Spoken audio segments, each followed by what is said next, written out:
Wolfpack, what is going on? It is your boy, the Wolf of Roto Street, here with your Week 8 Fantasy Recap, your Monday Market Report. We're going to go over all your risers, fallers, the early waiver wire of injuries, everything that you need to know from a crazy Week 8. We're already halfway done now, folks, with the fantasy season, which is insane. I cannot believe it, but here we are. We're ready to go into that second half of the season, knowing everything you need to know, and we had ourselves a crazy one. I just want to make sure to pump that if you want to see all the content, this is only going to be 6 per category. If you want to see more risers, fallers, all that good stuff, make sure you download our Roto Street Journal app. Search RSJ or Roto Street Journal in your app store. Also, you can find us at rotostreetjournal.com. And if you're listening to the podcast, thanks for tuning into the audio.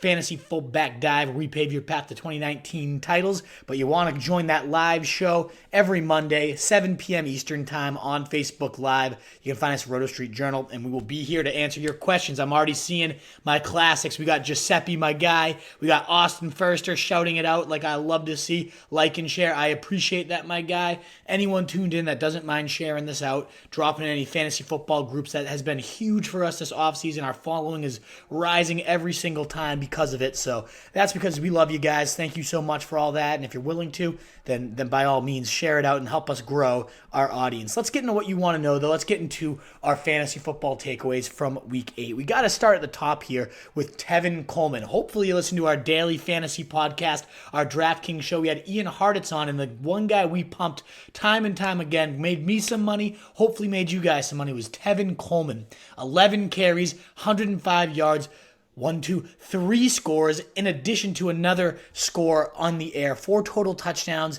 118 total yards. What an absolute monster. If you had Coleman, you probably won your matchup because he absolutely crushed it. So Coleman, great, absolute. I mean, at this point, I'm seeing him described as an RB2. I'm seeing him described as a mediocre, mid-range guy. This guy's a low-end RB1, and anybody telling you otherwise, you got to go buy him because this offense is just churning, and they're without 2 of their top tackles. This offensive line's only going to improve. Kyle Juszczyk's only going to come back, and this run game is just going to be all that much better. We were saying how Jeff Wilson had multiple multi-TD days, and now Tevin Coleman finally had his multiple score day. He's so much better than him, and he looks so much faster than he's ever looked. Coleman is a beast, folks. If anybody's treating him lower than an RB1, because this offense is so gorgeous, that Kyle Shanahan's zone blocking scheme has always made monsters out of lesser talents, and Coleman's looking the best he ever has. Yeah, I get Breida's still there, but this is just a 1-2 man punch. There's not too many. We see it with the Packers right now. Aaron Jones, Jamal Williams, a nice 1-2 punch as well. When you only have 2 guys and they have pretty clearly defined roles, you can get value. This is not a committee of death. And Tevin Coleman, moving forward, treat him as a low-end RB1, top 15 guy almost every single week moving forward. Another guy that was not nearly as high on our radar, I see some comments coming in that we'll make sure to reply to in a second. David Montgomery finally decided to show up to the 2019 season. Thanks for coming, David. Much appreciated. 135 yards and a touchdown on 27 carries. This is fresh off a day where he had 2 carries, 4 total touches that day. He comes in and gets 31. Now, Matt Nagy's been a real fucking asshole this entire season. You can't trust a word the guy says, but ultimately, he promised he was going to finally get his rookie going, and he sure as hell kept good on his word, and Montgomery showed why. Tackle-breaking beast, or churning down the field, time and time again moving the chains. This offense ran through him. He was the engine, and I get they only put up 16 points, but that was as good as they've looked in a while. And we talked about coming into the season, Nagy always has preferred a workhorse. He comes with that Andy Reid system, which other than this year, has almost always fed a single back. We saw him with Kareem Hunt leading the league in rushing. So if you, by any means, were crazy enough to buy low on Montgomery, I mean, his value couldn't have been lower. I know people were even hate cutting this guy just as early as last week. You have to feel great about him moving forward. Now, who knows if he's going to revert back to his old ways, Nagy, and get back to inconsistent usage. There's certainly that risk after he's been such a roller coaster all offseason. But right now, I feel great about Montgomery as a quality RB2 moving forward. A great day for him. What's going on? Just picked up Drake, says Jeremiah Moore. Good pickup. Going down to, the Cardinals this week, probably going to be the starter. Now he's facing the 49ers. Not a great matchup. We're going to cover all that, though, in a little bit. Thank you, Hegs. I look much better than I did Sunday morning. I don't think I could look much worse after that fucking night. Holy hell, right there, Austin. I'm glad you enjoy. I appreciate that one. Oh my God, I'm still when you're like 30 years old and hungover, it's like 3-day fest right now. I'm glad I look better because I certainly don't feel all that much better. Jeremy Moore, remember when you recommended us to start Corey Davis? Oh, don't you worry, Jeremiah. I'll be getting to him, and I will be getting to him very soon. You just gotta wait for that one because holy hell, I'll get fired off the air if I keep going. Let's get into some positives here and keep that rolling. One guy not on the menu I really want to mention is Jamal Williams. We'll get to him at the end, but before that, Mike Evans gets 11 out of 12 targets. Yeah, that right there, just all you need to know. Not only the 12 targets, but he converted 11 of them. These were just leaping grabs, high degree difficulty, 50-50 balls.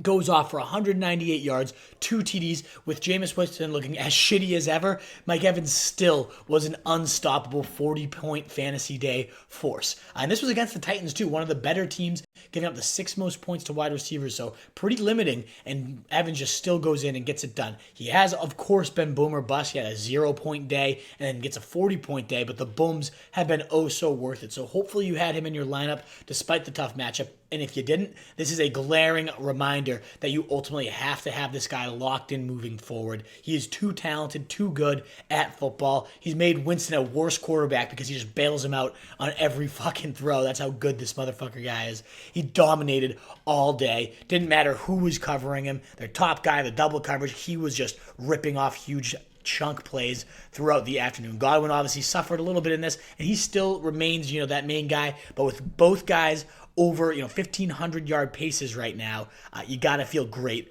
about Mike Evans moving forward. Somebody else is in my CJ's in the document just deleted Jamal Williams. Apparently I'm not allowed to talk about this guy for some reason. But Jamal Williams, before I forget and move on, he's got 17 plus points in like 3 straight weeks. He's got at least 100 yards or a score since returning from his concussion. That is a backfield. LaFleur, we talked about it coming into the season. It runs through 2 backs and they scheme up so much volume that we called Jamal Williams a penny stock. I know how hideous it was, but he had that handcuff with benefits value, and he certainly has come through even more so than we could have ever expected. Flex moving forward that you can lock into your lineups in the right spots, like the Chiefs, a pathetic defense, because you saw what Aaron Jones did. Jamal Williams also had his own field day. What do you expect? He had to watch the Duck take him out to the woodshed this week. Fuck you, Duck. Loser. Shut up. Just shut up. All right, Harry. Nothing like going into Sunday night up 39 points and waking up down 9. Guy only had Aaron Jones need 11 points from Pitt D tonight. Isn't that the worst when you go to bed on Sunday night? Like, yeah, I'm in good shape. And then it's just a battering from Aaron Jones. What a night that guy had. What an absolute monster. He's on my team, so thank God I have him. And not the other way around. I have to avoid 39 points from James Conner tonight, which, against Miami, you never know what could happen. Alrighty, Brandy Martin. Hey, what's going on, Brandy? Welcome to the show. Thank you for tuning in as always. Let's get to our next guy we got to cover here, Drew Brees. Looks like he didn't miss a single beat in his return to action. What an absolute carving fest for Drew Brees, going for over 370 yards, 3 scores, and sure, that thumb looks as healthy as it ever did. The offense was good with Teddy Bridgewater, but didn't have those deep shots that we saw Brees come right back in with that patented just deep ball accuracy, hitting Ted Ginn, hitting obviously Mike Thomas, just churning as he always does. Latavius Murray was a beast. This offense is deadly. It was deadly with Bridgewater, but then this was just a reminder, Brees is still one of the best. He looked just as good as he ever has, and if you have him moving forward, you got to consider Brees a top 5 quarterback. His schedule is cake too. 2 matchups with Atlanta just waiting on the docket, and plenty of other juice fests for this guy. So if you've been sitting and waiting on Drew Brees, good for you. You got yourself a monster down the stretch here. You got their bye this week, but obviously, as we said, you put him in this week because they wouldn't play him in the bye. If not, I hope you listen, because that guy was a beast. Drew Brees, feel great about him. Feel great about all your receivers moving forward out of New Orleans. But another guy just absolutely crushing it. Not quite the pedigree of Drew Brees, but certainly got the arm strength as well. That's Matt Stafford. And the reason he's getting a bump up, fresh off a 25 out of 32 completion rate, 342 yards, 3 TD day against the Giants. We knew he was going to kill the Giants, though. Galladay also benefiting greatly there. 6 catches, 123, 2 scores. But what I put him on here for and why I like him so much, Matthew Stafford, is that defense blows. Now, Darrell Bevel comes in. He's more of a run-heavy guy. They're supposed to be a clock, ground control style offense, but that defense has not allowed them to play Patricia's style of game. They are so bad. They trade Quandre Diggs away. Darius Slay is rumored to be on the block. He wants to get out of there from all accounts. That defense is going to remain completely shitty, which means Stafford's going to completely have to remain airing it out each and every week. So you got to love this performance. I get it was against the Giants, but his schedule, look at it moving forward. You pull up that matchup calendar on Fantasy Pros, one of my favorite tools. It's almost all green and yellow, the rare red every now and again in there, but awesome schedule coming up for Stafford. Kenny Galladay as well should eat well while all this is going on. I know Marvin Jones will blow up and take away from Galladay every now and again, but you got to feel great about this entire passing game. When you came into the year, it was hideous. You didn't want to touch it, or I didn't at least. And now you look at it, because that defense is just that bad, you can certainly stream these guys. Dope shirt. Why you gotta copy me right now? Bryce says, are they the best, man? I love this material. Feels great. If anybody else is out there, Bryce won our contest Thursday nights. You want the shirts? The only way to get them is to win our contest or come to our live shows. We're doing exclusive goal. We've deliberately avoided putting up a marketplace for right now because we want to keep this gear exclusive. It is dope. It is fresh. And I'm glad you're wearing it and enjoying it, Bryce. What's going on, Austin? I appreciate the good luck, my friend. If freaking Connor goes off for 39 like Aaron Jones did last night, then I deserve to grab the ankles. What can you do, right? Brandy 7-1, 174 points, would be over 200 if I had played Coleman. Who'd you bench for Coleman? What an absolute beast. Let's not do that one moving forward. But last but not least on our risers list, certainly in terms of pure risers, one of the bigger guys up the board. It was only on 6 touches, so I don't want to go insane yet, but Miles Sanders looks as explosive as we were hoping to see all season. 3 carries, rips up 74 yards and a score on that, and then also rips up a receiving TD on 44 yards and on 3 catches, so a total of 118 yards on just 6 touches. That's insane. Nearly 20 yards per touch, 2 scores. The guy was a beast all afternoon with Sproles out, with Coleman out. He's locked down that receiving role, but now getting those carries and looking as good as he has. He did exit with a shoulder injury, but he's not going to miss any time. They're going to be careful with him during the week, but this guy is healthy. He's explosive as he's ever looked. So Miles Sanders, I've seen him getting cut in leagues, only 70% owned. So check your league, see if this guy got cut, because I get he was frustrating, but down the stretch, a pretty clean schedule for this guy, and could have a beastly stretch run if he continues to get more and more work. This again was 6 touches. You got to imagine he put enough on tape. Howard did look good too, but you got to imagine Sanders' role is just going to continue to grow. Great week for both your rookies. Let's get to some of your comments, some of your questions. I see we only got 3 likes so far. Come on, guys. I know you maybe it slipped your mind, but give me a like. Give me the good news that we're doing okay for you. Or give us the angry face if we're pissing you off. That's fine, but give us some sort of reaction. And if you don't mind sharing it, as Austin commented, and I appreciate that again, my guy. Any shares, any drops in any fantasy football groups you're in, it means the world to help us get discovered. Was down 65 points going into Sunday night, came back 7-1. Isn't that the best when you had those fucking great comebacks, Austin? I'm guessing you had Aaron Jones, maybe you had Kelsey too. Let me know who you had that was your savior. Who was your hero from Enrique Iglesias?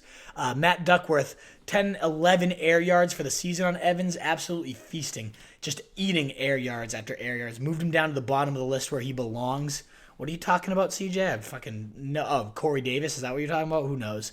Ayo, Pat James, what do you think of Rex Burkhead's value rest of the season? I don't see much of it. Again, maybe every now and again he's going to have himself, a TD here and there. He's decent at the goal line. He's versatile. But without an injury to Sony or James White, which is, again, very plausible with Sony. He's got a very extensive injury history. Until that happens, I don't think you're ever going to be able to use Rexy Burkhead. Aaron Jones, winner. Yes, Brandy, what a stud that guy is. Galladay's fourth in the league in air yards. Duckworth just tossing out air yards left and right. I love it. Keep coming with those advanced analytics, my dude. He's converted 60% of those air yards. He has 32% market share of the air yards. Absolute beast. I love that Duck. Sounds like someone needs to write a stock watch on Galladay and Stafford. Looking at you, my man. We love our Pat Stafford. Seriously, a nerd. I love it. Fucking Edmonds, seriously. Oh, that's who you benched for Coleman? Come on, I wish you had asked us. I think we would have probably given maybe we didn't. You probably did ask us. But I did love Coleman coming into the day. Still, the fact you put up 174 with Edmonds in your lineup, I put up 160 with fucking Corey Davis's crap ass. And speaking of all that, Sat OBJ, I remember that, Austin, for Tyrell Williams, if I'm not mistaken, right? Another riser, and you can find him in the stock watch later this week. I love Tyrell Williams. Again, touchdown every single week this guy's played. What a beast he has been for the Raiders since Antonio Brown departed. What a stud. Absolute stud. Let's go to the fallers, though. The less, we saw Chase Edmonds, the angry face, the rage. It's all deserved. What a absolute bag of shit. Combined in the last 2 weeks, if you own DJ and Edmonds, you've gotten yourself a robust 2.7 points in fantasy over 2 weeks from this backfield. What a nightmare. You've got from a top 6 locked in workhorse in David Johnson to now a just situation that just tops all types of hell. It's been awful. And then they go and trade for Kenyon Drake, one of my favorite running backs that I think is one of the more misused guys in the league. So now it gets even muddier. Edmonds himself, we'll talk about him a little bit later, has an injury that he's dealing with. So ultimately that clears up a little bit of this uncertainty. They're saying David Johnson, as of just 20 minutes ago, is dated A, according to Cliff Kingsbury. But, who knows? It seems like against the 49ers, I'd rather him just sit and have 2 full weeks of just rest. Coming into the bye, maybe you do a little bit much more. Link Clegg asking, what the fuck do I do with DJ? I know, it's an absolute nightmare, but I'd hold strong. What are you going to do, sell him for bare minimum, bare bottom bones? You got to just hold strong and hope this guy can command a quality share. Now, granted, one thing I don't hate is if they do more 2-back sets. We saw them starting to do that with Edmonds, and what happened in the aftermath was David Johnson's workload as a receiver. He goes into the slot, and he started dominating target share as their leading receiver for a couple weeks in a row, playing more of that type of role. I don't hate that at all if they're using him and Drake at the same time, which you can. They're both versatile, both nice pass catchers. I think Drake is a very intriguing fit. If he was dropped in your leagues, go and scoop him right now. He's probably eligible to be picked up. Definitely an intriguing fit. Going to get all the work against San Fran. I don't think I'd use him this week. But yeah, it's gone from a clear-cut, defined, no questions asked workhorse to what the fuck are we doing here? You just got to hold strong. There's a tough slate of games these next 4 games. Then it's a bye. Then the schedule eases up. So if you're in a decent position to just toss something out to a frustrated David Johnson over, maybe Tyler Boyd or some garbage that you can just buy him as low as possible, why not just stash him and see what happens? But if I have David Johnson, he's sitting on my pine until this situation gets a little more clarity. Speaking of Johnsons who suck an immense amount of penis, fucking Ty Johnson. Hopefully you listen to us, because if you came to the show last week, we told you, hold that fab. You don't, Ty Johnson, it's not the one to blow everything on. I know in my league, got Dave Mock, nice move, dude. 65 free agent dollars thrown down on this guy. What an absolute moron. Just so you could watch him do what? 7 carries for 25 yards and a 13-yard reception. Absolute disaster this guy was. He lost carries. It was almost doubled up in carries by Tra Carson. Whoever the fuck Tra Carson is. Trey Carson? I don't even know his fucking name. Whatever this dude is, out-carried your prized possession, folks, Ty Johnson. Now, granted, I expected, Jay Ajayi or CJ Anderson or someone else, big name, to be the guy to come in. But the fact that Tra Carson was the one to out-carry this guy and become the lead back here does not bode well for Ty Johnson's future. I would immediately cut him unless there's nothing out there. There's no reason to roster him. McKissick comes on in for a few catches. I think even Paul Perkins had a few snaps in there. You're looking at a 3 to 4 headed nightmare where they could still make a move at running back. Why would you ever trust Ty Johnson moving forward? Roster trash. You can definitely get rid of him. A guy that's been slowly killing lineups ever since week 3. Started the season, looked like he was going to be the focal point of the air raid offense. Ooh, that vaunted air raid, really getting deep. What a miss that was. Even though Kyler Murray's been okay in fantasy, just certainly not a system that we expected. But the guy that looked like the engine for quite some time was Larry Fitz. Almost had a touchdown, which makes it that much worse. But this guy has not found the end zone or surpassed 70 yards since week 3. It looked like he was rolling a steady, wide receiver 2 that you could depend on. And he hasn't topped 6 fantasy points over these last 5 games. He's been a lineup killer, and a lot of people continue to use him because the matchup's ripe. You put him in the slot. He's versatile. You move him all over the place. I love old man Fitz. I love what he's done throughout his career, but geez, this was painful. 2 catches, 8 yards, 1.8 and half PPR. Just a brutal day, a lineup killing day if you had him in there. Moving forward, at best a wide receiver 4 or 5 for bye weeks. You could probably get by with cutting him if you really need to. And meanwhile, Christian Kirk getting 11 targets. So just, again, rubbing in the fact that this is no longer Fitz's offense. Kirk returns and immediately takes over that number 1 target hog role. So Fitz moving forward, you can't feel good about what you saw here. Philip Lindsay, we'll get to your comments in 1 sec, folks. I see a bunch that I cannot wait to respond to. But Philip Lindsay, 59 yards, scoreless. What has happened to him? The goal line role has gone to back-to-back weeks to Royce Freeman, who's definitely among the risers. And if Lindsay's going to lose that, he wasn't getting tons of receiving work. That had become Royce Freeman's role. Now if Freeman's getting receiving and goal line touches, what's left for Lindsay? I think he's the better back. I think he's the more explosive player. I think he could fit this zone blocking scheme to perfection. But if he's playing that clear second fiddle to Royce Freeman, let's say that one more time, Royce Freeman is outplaying him and out using him for those valuable fantasy touches, Lindsay cannot really be trusted as anything more than a low-end flex option. And that sucks because I love the player. I loved him coming into the year, but ultimately he is not getting the usage anymore when he's losing those goal line touches to warrant a must-start type of status. So ultimately, Philip Lindsay falls to low-end flex, probably right around like 70s on my overall big board. I don't feel great about him.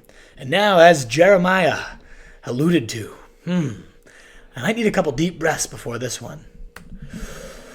Corey motherfucking Davis. Are you kidding me? What a complete and utter bag of motherfucking shit. I would spit on you. I would slap you across the face. You are the worst player in the league. Every time I try to trust you, you fucking go and just... I cannot stand him. I'm the stupid one that actually went back to this guy after trashing him all summer about how he's the worst player in the league. And he is. He's a fucking complete useless bag of mulch. Worse than mulch, worse than dirt, worse than a worm, whatever the hell you want to fucking think of. I cannot stand him, Corey Davis. But it's my fault for going to him. I trashed him all offseason. Of course, it's my karma to have this guy just blow up in my face. 1.9 in a beautiful matchup where Tannehill throws 3 touchdowns. Corey Davis involved on none of them. Oh, my God. A lineup breaker. I cannot wait. Beyond anything in my life right now, I'm looking forward to hate cutting Corey Davis tomorrow. It is going to feel unbelievably good. Ryan Tannehill certainly is not going to be the one unlocking Corey Davis because all you're unlocking is a treasure trove of dog mess.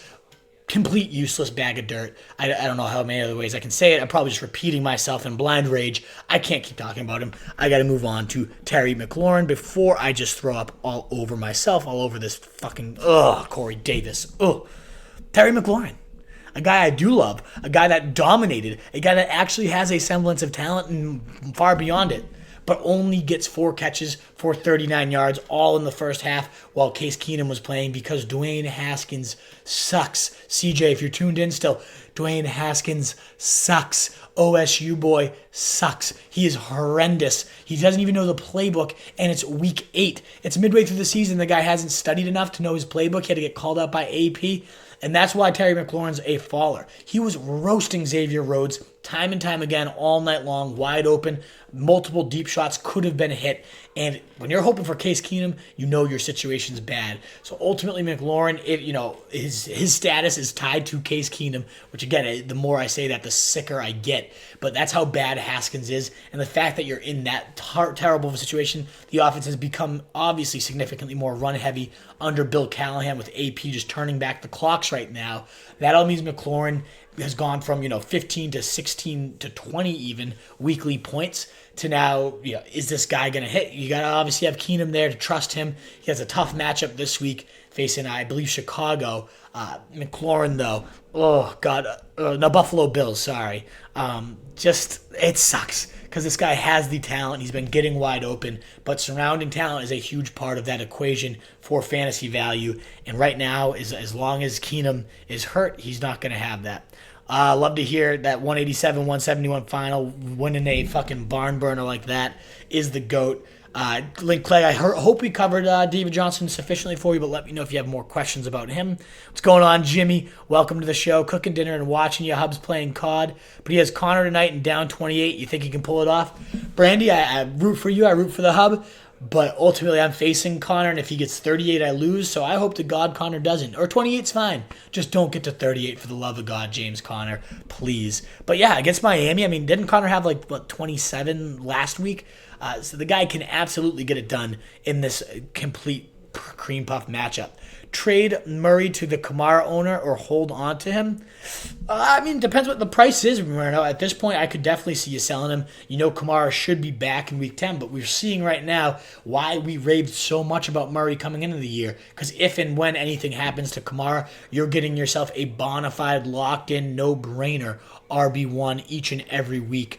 The guy's an absolute monster. That backfield has consistently, since Sean Payton took over, at least every single year, 40% of the touches have gone to running backs, but ultimately it's hovered more around 50 to 60. It's usually been split. It's been a timeshare. But when one guy takes over, as Latavius Murray has had the chance to, you saw the results. Each and every week, a great bet for 30 points whenever he's the lead guy. So, can you hold him? Absolutely. Who knows if Kamara's ankle will flare up. But if you're going to get great value for him after he's had these 2 games, he could definitely be a great sell high at this point too. So let me know what type of offers you might be getting, but I would not be opposed to selling him. Jimmy, I know you need one of the shirts, but you got to win it. We don't hand these things out, baby. You have to win the contest, or you got to come down to a live show. Our next one will be November 11th in Beverly, Mass.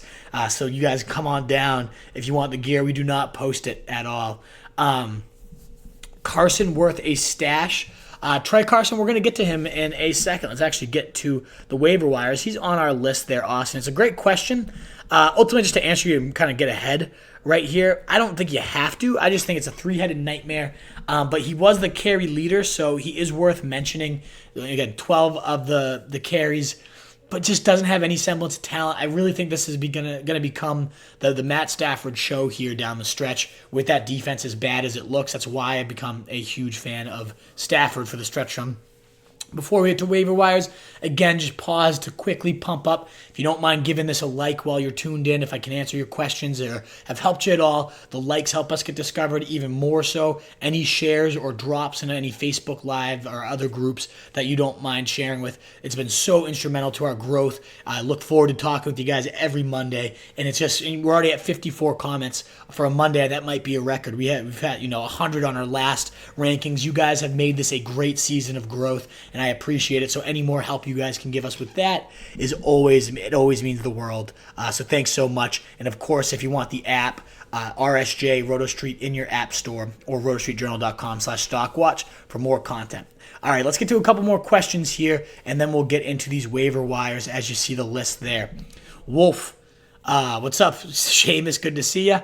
What the fuck, Fitz? I know, doesn't he suck, Jimmy Bridges? What an absolute bag of crap. Christy India, Wolfie, Clams 8-0.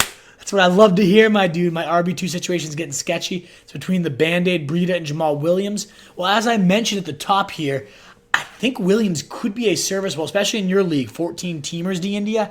the guy is getting enough weekly volume. He's hit 100 yards or a score every single week he's been back, and that's the LaFleur trademark. When we broke him down earlier in this offseason, we talked very, very clearly about how, just like Sean Payton we just raved about, 40 to 50% of his offense funnels through the running backs. It's often a committee, but it goes through the backfield, and clearly Jamal Williams is a weekly fixture. He looks, especially as a pass catcher, I mean, some of these plays he's making have been very, very legit. That was LaFleur's calling card, just like Sean McVay, merging the pass and the run games so you have no idea what's going on with your backs, motioning them all over the place. We've seen it to perfection. These two backs are fitting it perfectly. So I actually that's a whole long-winded answer, but I don't hate Jamal Williams at all moving forward. Breida's a little sketchier the way that Tevin Coleman's playing. I also have Ronald Jones and Rex.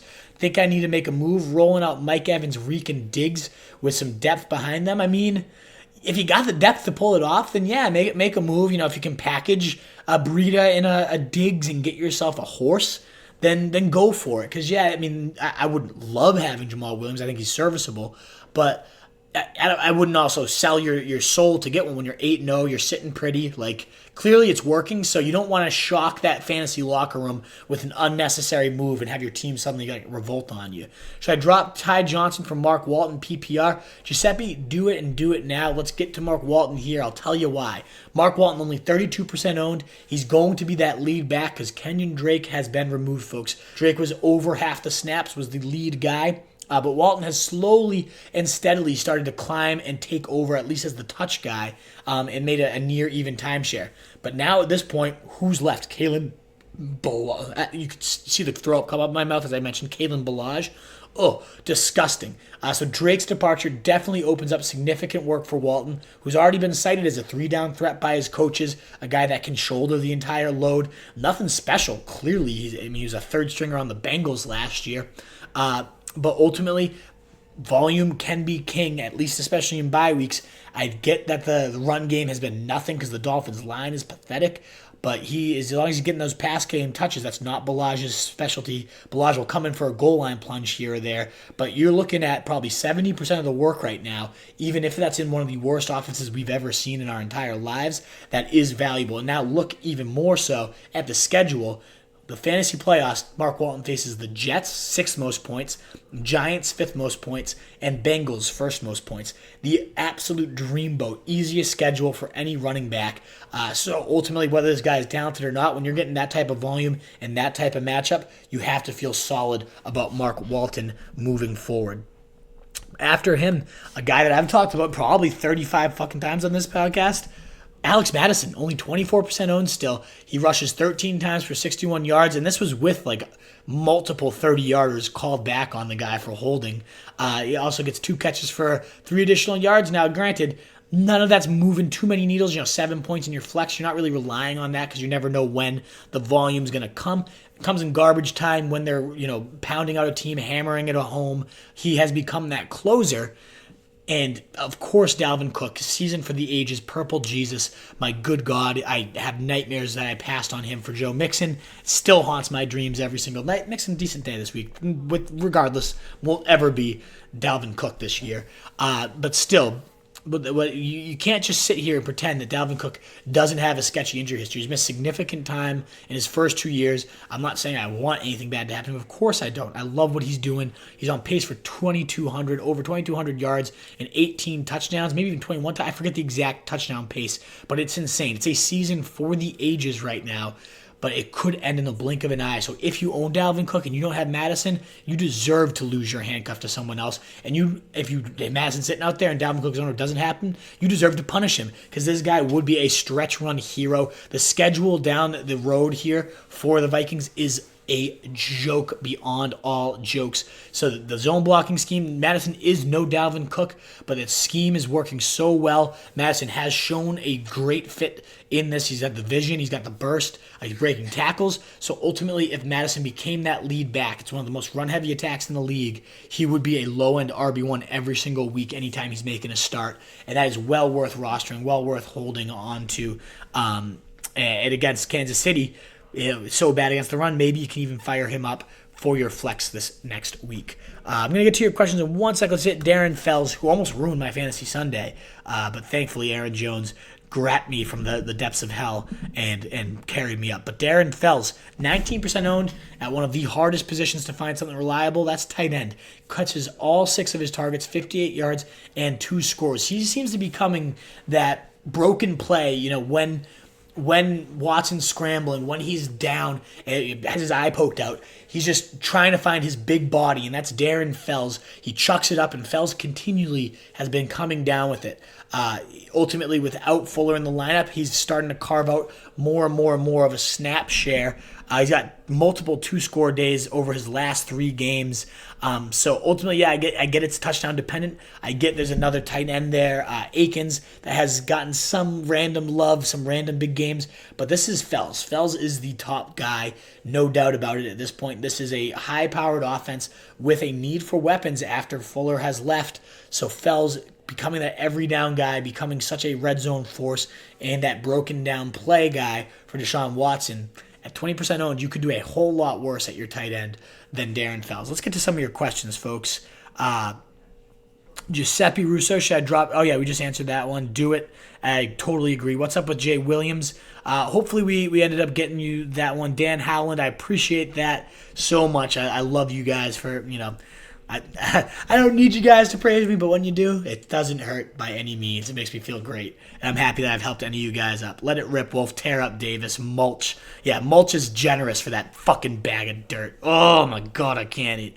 6 targets. Yeah, exactly, Duck. Like, you're the biggest supporter of Corey Davis ever. That's why I almost fired you from staff. Oh, God, I can't. He fills me with so much disturbing amounts of rage. Like, more than anybody has in my entire life, I think. In case you didn't hear the horror story, Corey Davis last year, I owned him, 6th-round pick, whatever. Every week I started him, awful. What we saw, 1.9 this week, that was his typical floor, typical ceiling, too. And then I'd bench him, he'd get 35. And so I finally was like, fuck this guy, I cut him, I hate cut his ass, deservedly so. And what happens? My fucking buddy picks him up. Corey Davis has the game against the Patriots where he lights it up for 40-something points or some stupid, ridiculous shit, only because I cut him and he was just getting against me. He's just like they killed my entire season. Whenever I used him, he ruined my lineup. Whenever I faced him, he destroyed me, and he was always on my bench just teasing me when I owned him. Just a fucking piece of, shit. Awful. The smelliest of dumps. Corey Davis, steaming, beaming, awful dump. Right there. Well, tell me a successful OSU QB, I'll wait.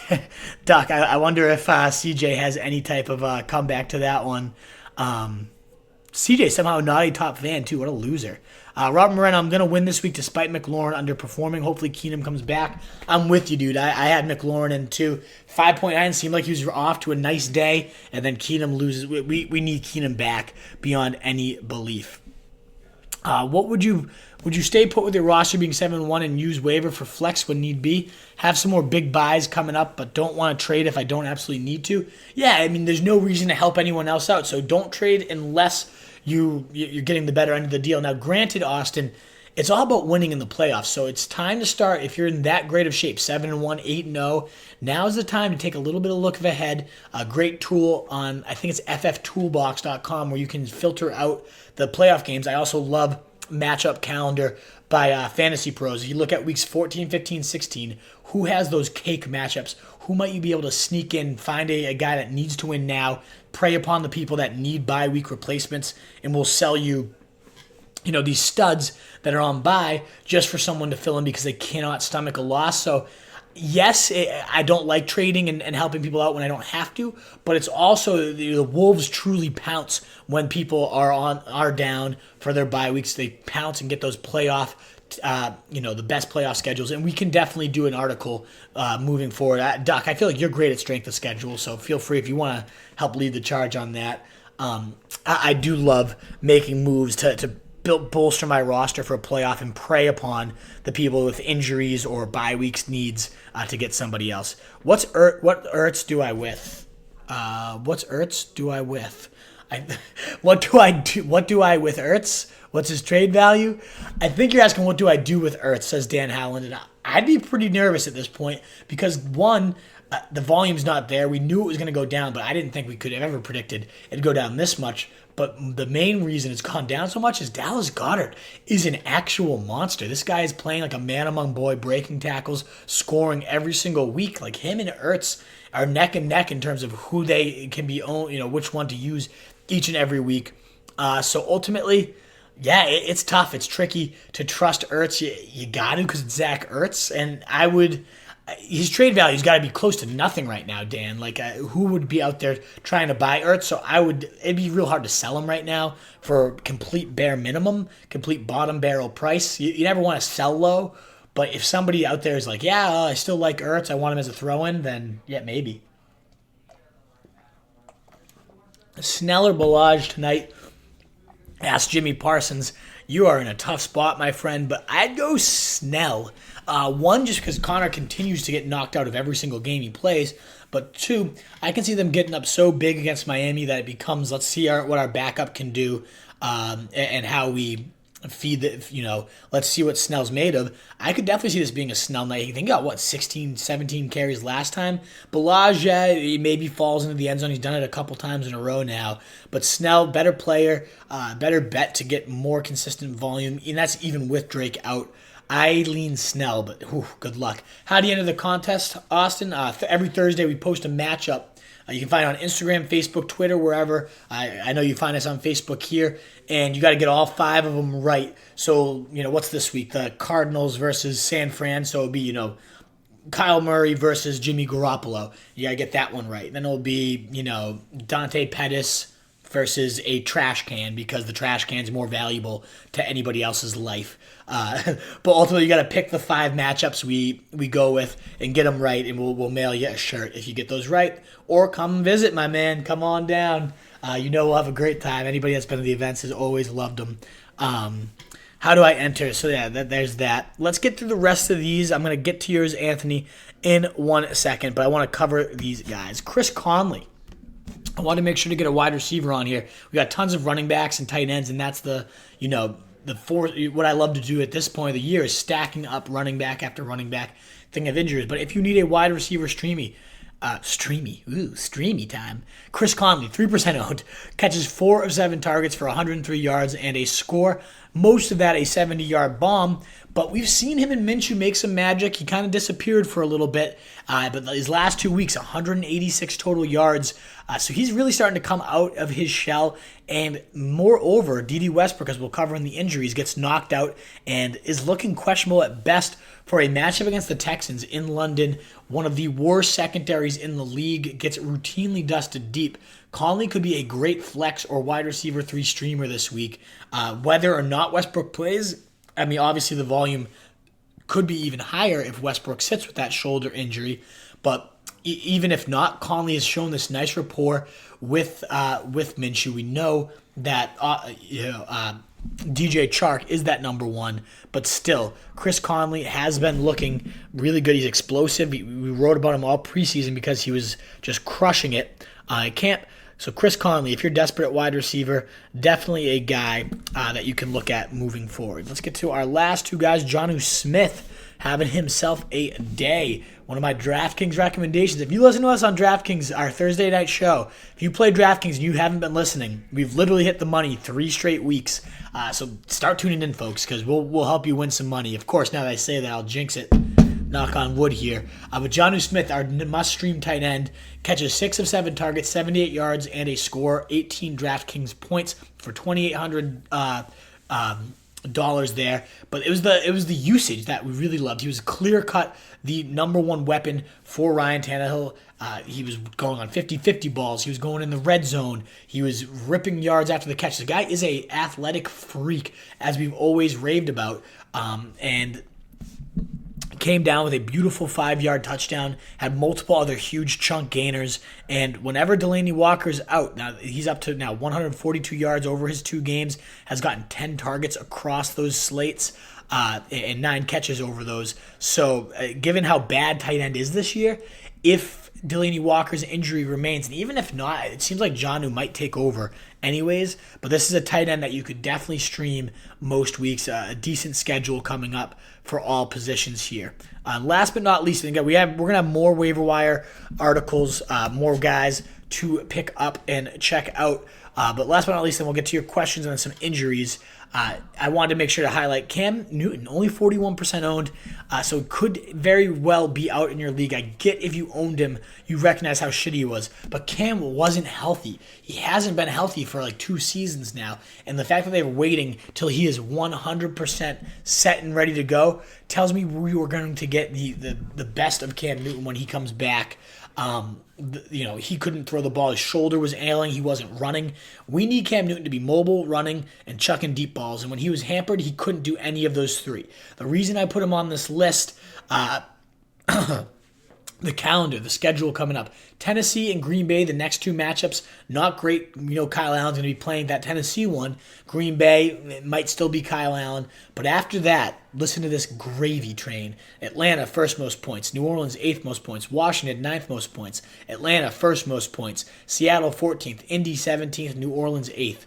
That is a juice bomb schedule if I've ever heard of one. So Cam Newton fully healthy with a great complement of weapons. If he can get that ball finally figured out and he starts running again, those 5 to 6 week stretches could be monstrous. So forward-thinking owners, consider stashing Cam Newton. Alrighty, folks, that's the waiver wire. I'm going to pull up the injuries, but I'm not going to go into them because you guys have some questions that I need to answer. So let's get to them. How do we answer that? Missed about DJ. So just a summary, Anthony, like what the fuck is going on is the first question you got to ask yourself. Chase Edmonds gets hurt, so I guess that clears up a little bit of that. One less mouth to feed for the next few weeks. But ultimately, Kenyon Drake comes in, a great player, a guy that I really like as a talent. And I would still be holding strong on DJ if I own him. At this point, why would you sell? You're going to be selling cheap. And if I didn't own him and his owner was desperate right now, I'd toss in a few offers to see how cheap I could get him for. Because even though I'd like Drake, I think he's a great player, I really see this becoming a 2 backs style of offense where Jonathan lines up in the slot and they use him to that receiving fullest, him and Drake. You can do so much mismatch with those 2 guys that I think long term he's going to be okay. I don't see this as a season killer for him, but maybe they just rest him these next 2 to 3 weeks. They have their bye in 4 weeks, a tough 4 games until then. Then the schedule really softens up for DJ. So I'm looking at week 13. Might be the next time he's in my lineup. But he's still worth holding because he was such a top 5 absolute monster. Dan, I'm glad you got the app. I appreciate that. Anyone else out there, feel free to toss it in. Link Clegg. Parker scores 5 tonight to get the dub. I mean, you can never count on Parker for anything other than just blowing when you need him the most. But that being said, he's got double digits in 3 straight games. Seems like Fitzmagic loves him. So I hope you get it, Link Clegg. Best of luck to you, my friend. I hope you get it. Much appreciated, man. Dive into the content and win your league. There we go. I love it, Matt Duckworth. Start filling that thing with some content, my dude. I'm no fool. Got Madison cuffing my purple. Jesus, there you go. Robert Moreno, get your little baby blanket there. Your safety net. You got to have it. I'm fully aboard that. Austin Furster. I didn't get Murray or Williams for my handcuffs, but I do have Madison. Good. There you go. Totally got to have that Madison handcuff that, if devastation strikes, it's well worth owning. Fells has been getting lots of opportunities the last 3 weeks. He's converted 14 receptions into 154, 2 TDs, and 74 yak. That's a good stat there, that yak. I like that, Duck. Thanks for tossing that in there. Tight end pool to target in this crap whole tight end pool this season. Yeah, definitely. I think he's totally worth picking up. And I think Goddard, there we go. Goddard doubling Ertz's production the last few weeks.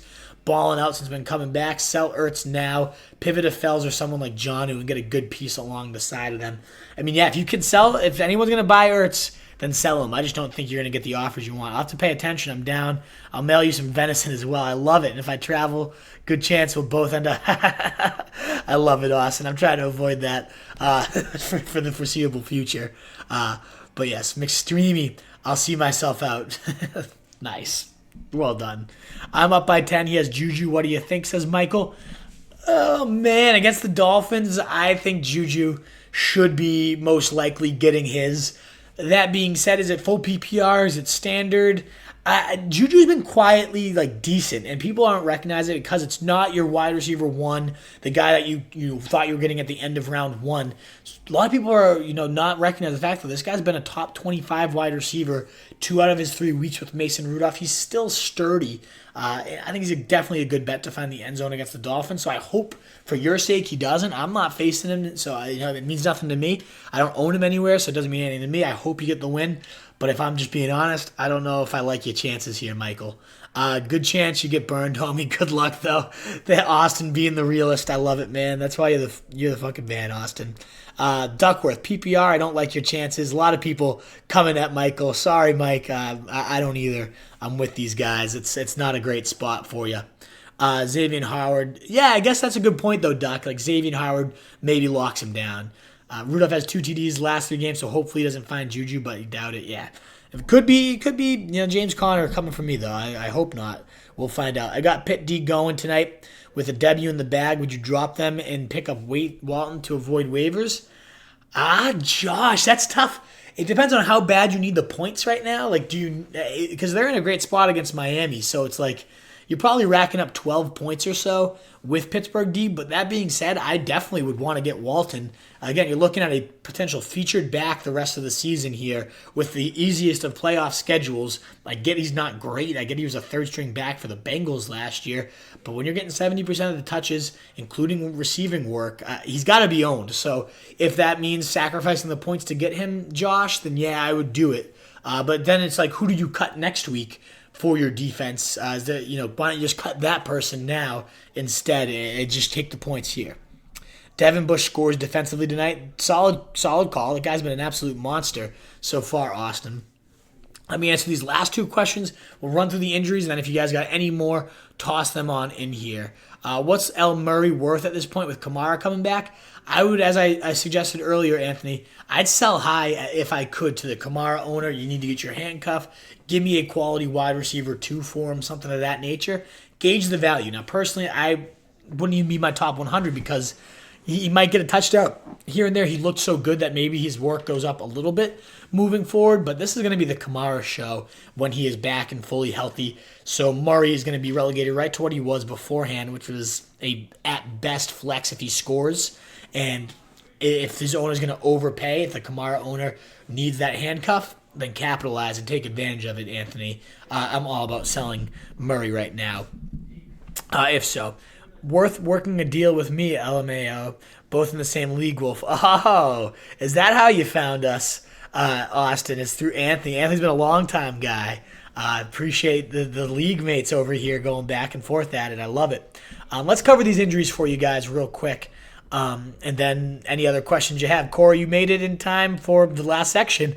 Glad you came in, my man. I love having you here every week. But you did miss a bit, so if there's anything you want me to recap, just let me know. But injuries. Chase Edmonds only gets 8 yards and 2 receptions for 5 yards. Thanks, Cardinals. Another 2.5 performance, 2.7 combined points from your starting Cardinals these last couple weeks, folks. I'm glad I'm all in on them in almost every single league. Literally ruining my season but single-handedly right now, these Cardinals backs. Fucking assholes.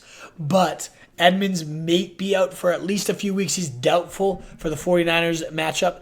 And Tom Pelissero from NFL.com, our NFL Network, saying he's going to miss a few weeks or is likely to at least. So with David Johnson expected back sooner, that means he's probably going to reassume that every down workhorse. They were talking about how Edmonds is going to get more work moving forward. Now he's removed, but then they go and add Kenyon Drake. So it's what the hell is going on with this backfield? Right when you think David Johnson can step right back in. Ultimately, I think that part of that is, how do we go into a matchup with only Alfred Morris and Zach Zenner on Thursday night? Are we just literally going to wave the white flag? Or do we try, it only cost a 5th-round pick. I love that landing spot for Drake. I think moving forward, we're still going to see Johnson hog 60% of the work instead of the 80 to 90 he was. That doesn't take a toll. But I like that he'll be on the field as a wide receiver in the slot more. Hopefully this injury is kind of what opens the door for Drake and Johnson to cement themselves with Edmonds taking a distant back seat. We'll find out. If I owned Edmonds, though, I'd be dropping him at this point. After him, not much to say here other than Brandon Cooks was knocked out of the game with a concussion. They do have a bye this week, so you should probably tentatively expect him back after the bye, week 10. All that being said, though, he's got multiple concussions on the season. He's got some head injuries over the last couple of years. Cooks is becoming riskier and riskier. He hasn't been doing a whole ton anyways in fantasy. I'd probably have him on my bench moving forward. Let me know your options. I know bye weeks is probably going to be tough, but when Goff hasn't had time to throw, and he hasn't this year, that line's taken some serious hits.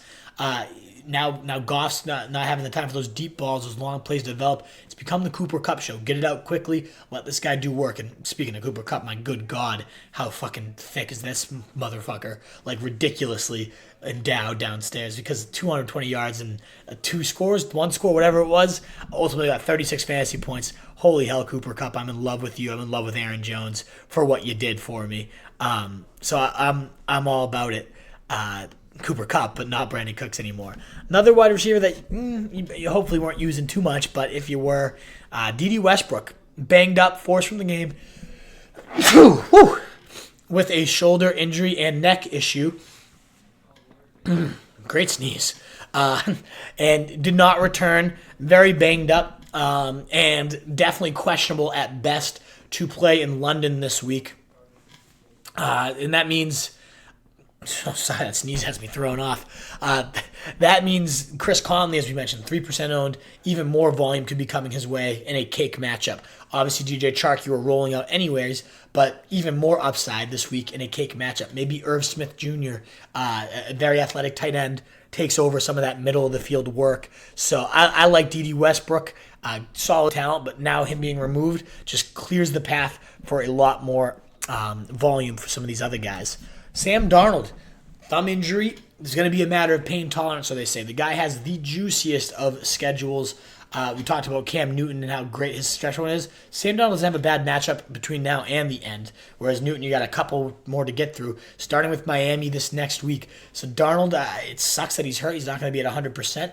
But he made some great throws before the Adam Gase show. The only thing hampering this guy, we talk about our fantasy value formula. Individual talent, we've seen it. Surrounding talent, he's got some good weapons. Scheme is where he's getting crushed. Volume, they've thrown plenty. Scheme is where he's getting crushed. Adam Gase sucks. He needs to get out of the league ASAP. So that's hurting Darnold. But even Gase isn't going to be able to ruin him in these plum, juicy matchups coming up down the stretch here. So Darnold, it's going to be a matter of pain tolerance with the thumb. I imagine he sticks it out and toughs it out after the whole ghost thing. He's got a lot to prove to the league. I think Darnold continues to gut it out. Maybe not quite the streamer appeal that you once had with him because he's a little more hampered, but I still love Darnold moving forward. Last but not least on the injuries, actually last and least, very least, horrible, probably the worst quarterback in the league, Joe Flacco. Awful. The only reason he's on here, he's going to be out week 10 with a neck stinger. You weren't using Joe Flacco. I hope to God you weren't, unless you're like Chip Duvall in your awful 2QB league, you loser. But ultimately, Joe Flacco shouldn't have been in your lineup. But what this could affect is Cortland Sutton. He's been an absolute monster. Wide receiver, I think 11 or 12 on the season. 73 yards this week, so a little bit of a down game. But now that Emmanuel Sanders is gone, the clear-cut number one, no questions asked guy here. Joe Flacco loved him. He was giving him tons of balls, feeding him weekly. Now you're going to Brandon Allen? What? Who? Huh? Brandon Allen? Anybody? Please, someone explain to me who the fuck that is. Because I certainly don't know. And it could not be a good thing to Cortland Sutton. I didn't think there'd be much of a downgrade ever when you involve Joe Flacco. But I don't even know who the fuck this guy is, Brandon Allen. So maybe it will be a positive because Flacco, it's tough to get worse than sewage himself. But I don't know if who Brandon Allen is and if it's going to actually get any better for Cortland Sutton.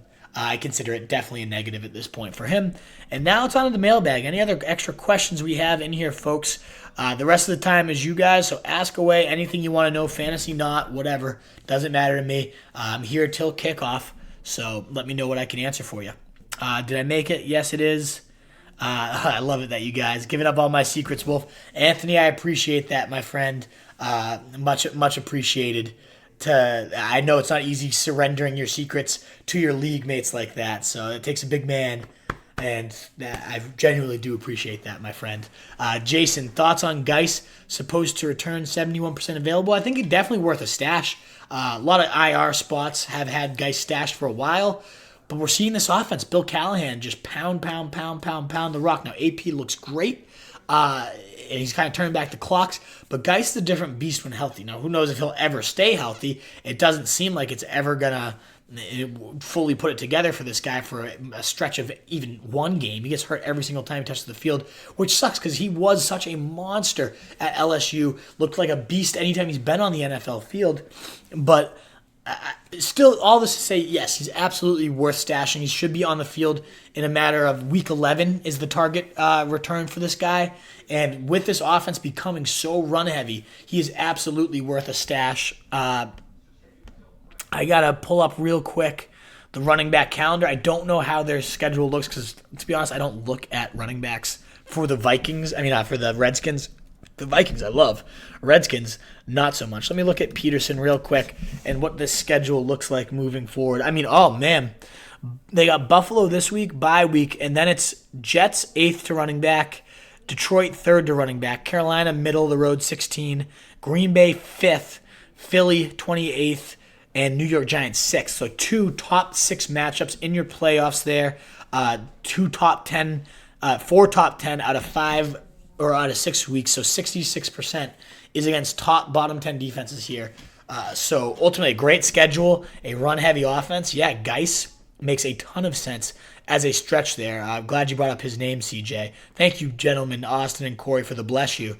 That was quite a sneeze, so I need some blessing after this weekend. I need a ton of it. FML, I have Cooks. What a disappointment. It has been a tough one for you, Moreno. It truly is that Cooper Kupp show. He's the Rams receiver to own at this point.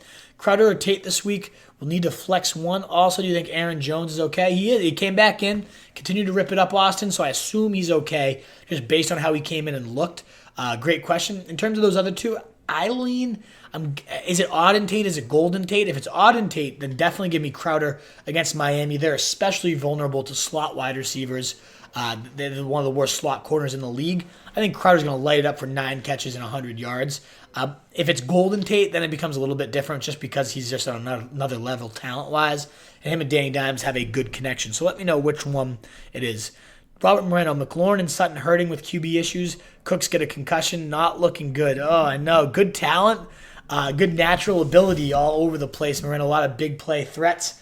But yeah, QB issues, sinking your guys. Their own injuries sinking your guys. That's tough.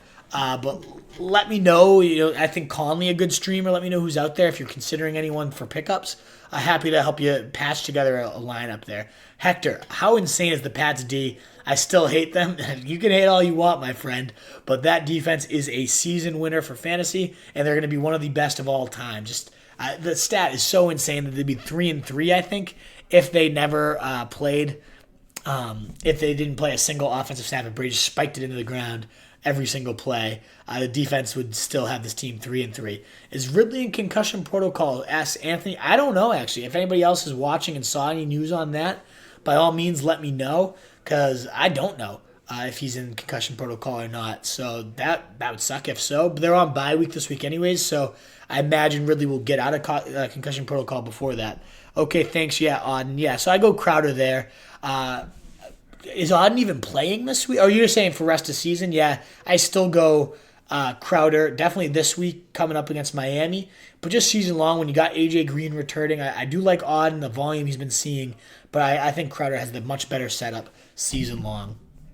Alrighty, folks. Well, that wraps it up for questions. We almost hit 100. I think this is a record, 87 by all means for a Monday night. So thank you guys so much for making the Monday as engaging and as fun as you guys do leading into the Monday night football kickoff. I look forward to this every week. I'll be back tomorrow right around 5:30 for our Week 9 rankings show. More than halfway through the season, guys. We got to get that Week 9 win. So come on in, tune in for me with the tailgate.